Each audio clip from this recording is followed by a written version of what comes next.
Jesús. Y Jesús no le faltó respeto a los padres. Él no le faltó al respeto. Que quede claro eso.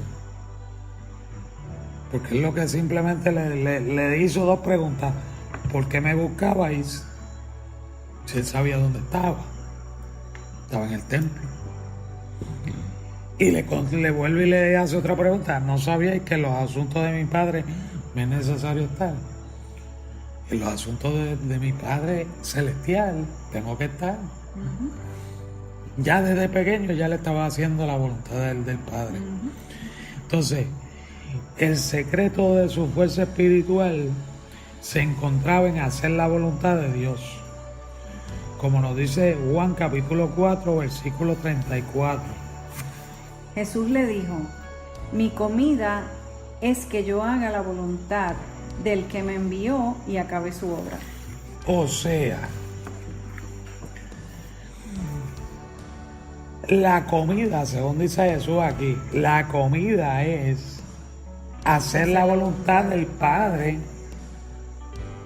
O sea, la comida espiritual, lo que se está nutriendo Es su espíritu. es el espíritu. Entonces, el hacer la voluntad del que me envió, y no tan solo eso, porque fíjese lo que dice al final del versículo: Y acabe su obra. O sea, hacer la voluntad y acabar la obra del que lo envió.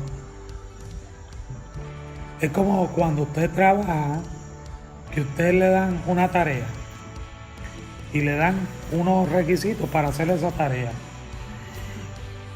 Pero si usted emite uno de ellos, ¿completa la tarea? No se completa la tarea. No la va a completar. Ahora, si usted sigue paso a paso cada uno de esos requerimientos para cumplir esa tarea, usted la va a completar. Y quien lo mandó a hacer la tarea va a estar satisfecho, va a estar contento, Amén. va a estar feliz, porque usted hizo lo que Él le mandó a hacer. Pues lo mismo pasa con nuestro Padre Celestial.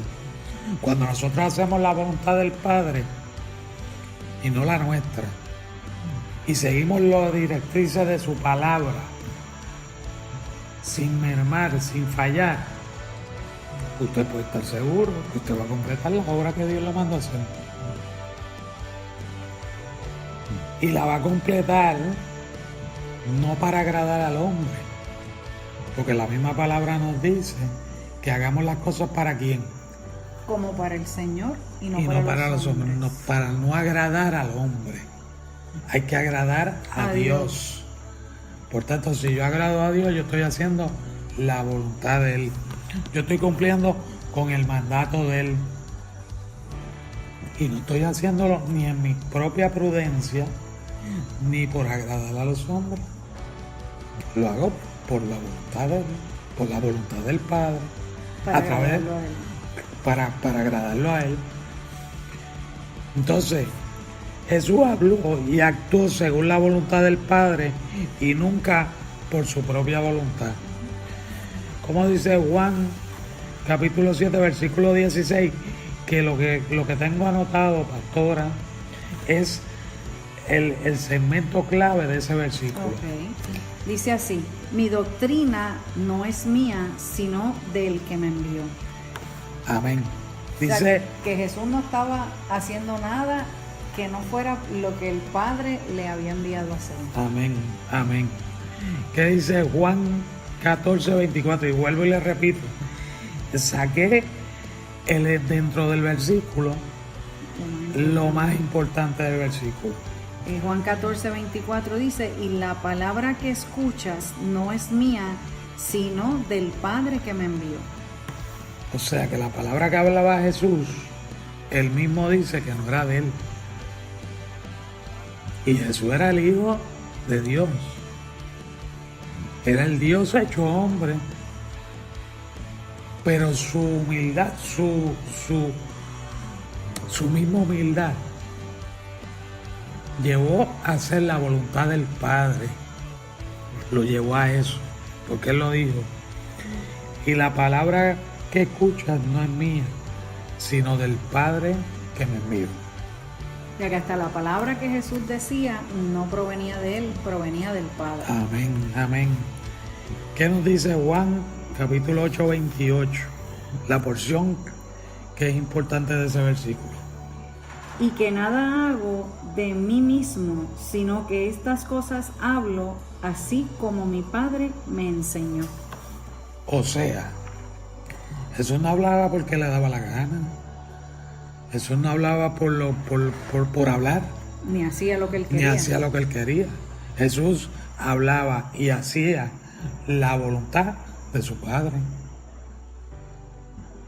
La voluntad del Padre. Porque si no estaría como están muchos jóvenes hoy día, que no respetan a sus padres, no hacen la voluntad del Padre. Mucho falta de Dios, falta de visión de Dios, del amor de Dios. Pero la voluntad de Dios es su amor manifestándose a nosotros. La voluntad de Dios es que ese amor se manifiesta a los demás. Por eso es que Cristo lo hizo, por amor a nosotros. Amén. Por voluntad del Padre. Entonces, ¿qué dice Juan capítulo 5, versículo 30? Y no puedo hacer nada de mí mismo, porque no busco la voluntad mía, sino la voluntad del que me envió. Y si se fija, pastora, todas esas porciones de esos versículos, todas tienen el mismo mensaje, de una manera u otra. No hago mi voluntad, no hablo mi palabra, hago la voluntad y hablo la palabra del que me envió, del que me enseñó. O sea, esas porciones de versículos se resumen en esas palabras. Jesús fue enviado a hacer la voluntad del Padre y hablar la palabra que el Padre le enseñó.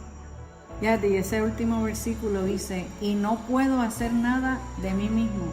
O sea que es como nos dice Proverbios, que Jesús no se apoyaba en su propia prudencia. Amén. Sino que él contaba en todo momento con el Padre para aún hacer todo lo que hacía. Amén. Y vamos más allá. Hasta cuando Jesús se enfrentó a la muerte por crucifixión, que oró en el Getsemaní. ¿Usted se acuerda de esa oración? Claro. Mateo 26, 39, que en la porción dice, no leemos el versículo completo, pero tomamos la porción del versículo que va relacionada al tema. Pero no sea como yo quiero, sino como tú. Él le dice, pasa esta copa de mí, Señor. Pero después dice, pero no sea como yo quiero. No como yo quiero, sino que sea como tu voluntad. Que Jesús estaba en todo momento dispuesto a hacer la voluntad del Padre. Sabiendo lo que venía. Porque Exactamente. hasta la muerte, o sea, ya él sabía que tenía la sentencia de muerte. No, y que él sabía, como nos dice la misma palabra en los evangelios, que él sabía todo lo que iba a acontecer, que él de antemano sabía todas las cosas que le iban a suceder a él. Y aún así, vemos ahí en Mateo 26, 39, que él le dice al Padre que no sea como él quiere, sino como Dios Jesús quiere. quería, Jesús quería, sino como el Padre quiere. Exactamente. Amén. Que se cumpliese la voluntad. Es correcto. Entonces, ¿qué podemos decir, pastora? Se puede decir que la vida de Jesús es un ejemplo de perfecto, es un ejemplo perfecto de conformidad absoluta a la voluntad soberana, individual y moral de Dios. O sea que Jesús cumplió Las tres. con los tres significados de la voluntad de Dios. ¿Tiene algo que comentar sobre eso, pastor? No, eso, que él vivió su vida para cumplir la voluntad del Padre. Amén. Independientemente, aún él sabiendo todas las cosas que le iban a acontecer. Aún sabiéndolo y yéndose, o sea, contra la misma opinión de la gente. Y fíjese, aquí tú hablas del ejemplo perfecto de conformidad absoluta, y yo le añadiría de obediencia, el ejemplo perfecto de obediencia a Dios, porque él hizo siempre la voluntad del Padre, en obediencia a él, sabiendo, como decíamos hace un minutito ahora, que él sabía todo lo que le iba a acontecer. Amén, amén, eso es así, eso está establecido así, y gloria a Dios por esa actitud de cumplir la voluntad del Padre. Si no se hubiese hecho eso, no estaríamos aquí, Marlon. Exactamente, no estaríamos aquí primero. Y no estaríamos aquí, y tampoco tuviéramos un ejemplo de obediencia ni de lo que es hacer la voluntad de Dios. Pero imagínese usted si Jesús le hubiera dicho al Padre en ese momento, en el Getsemaní: no, espérate, yo de aquí me voy, búscate a otro. ¿En dónde estaríamos nosotros? No estaríamos aquí, tú y yo no estaríamos aquí hablando. Exactamente. Y menos de Jesús ni de la voluntad de Dios. Pero Jesús fue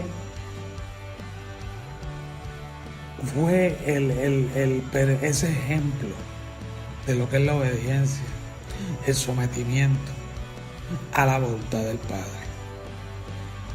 Por eso es que él cumplió con la voluntad soberana, la voluntad individual y la moral.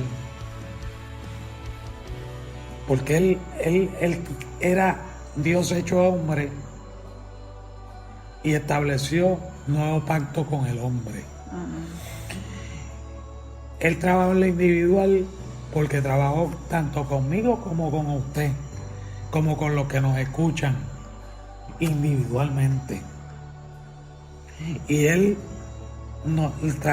cumplió la voluntad moral de Dios al cumplir los mandamientos establecidos por el Padre. Incluso él nos dejó resumidos esos mandamientos en dos: que amar a Dios sobre todas las cosas y amar a tu prójimo como a ti mismo. Si a ese nivel llegó Jesús, ese es el ejemplo que nosotros tenemos que seguir para poder hacer la voluntad de Dios. Ese es el gran ejemplo. Ese es el gran ejemplo, es Jesús, que no hay otro. Es que Jesús es el ejemplo para nosotros de todo. Y en hacer la voluntad de Dios, él tiene un doctorado, ¿verdad? Amén. Un doctorado en la voluntad de Dios, en hacer la voluntad de Dios. Amén. Y por último, les voy a compartir la importancia de la voluntad de Dios, porque esa voluntad es importante. Tengo 10 puntitos aquí con las escrituras, pero no voy a leerlas. Les voy a mencionar el libro, el capítulo y el versículo para que lo anoten y lo puedan leer. Es importante porque determina su destino eterno, tu destino eterno. Mateo 7:14 y Mateo 7:21. Número 2, es la base de su relación con Dios. Marcos 3:35. Número 3, proporciona dirección. Recuerda que somos incapaces de dirigir nuestro propio camino, como dice Jeremías 10:23 e Isaías 53:6. Número 4, proporciona conocimiento del futuro. Solo Dios es el que tiene el conocimiento del futuro. Isaías 46, versículos 9 y 10. Número 5, se ordena que usted lo conozca. Somos ordenados para conocerla y hacerla. No tan solo conocerla, hacerla y cumplirla. Efesios capítulo 5, versículo 17 y Efesios capítulo 6, versículo 6. La número 6, resulta en la solidez doctrinal. Al hacer la voluntad de Dios, esta se le revelará y usted desarrollará la madurez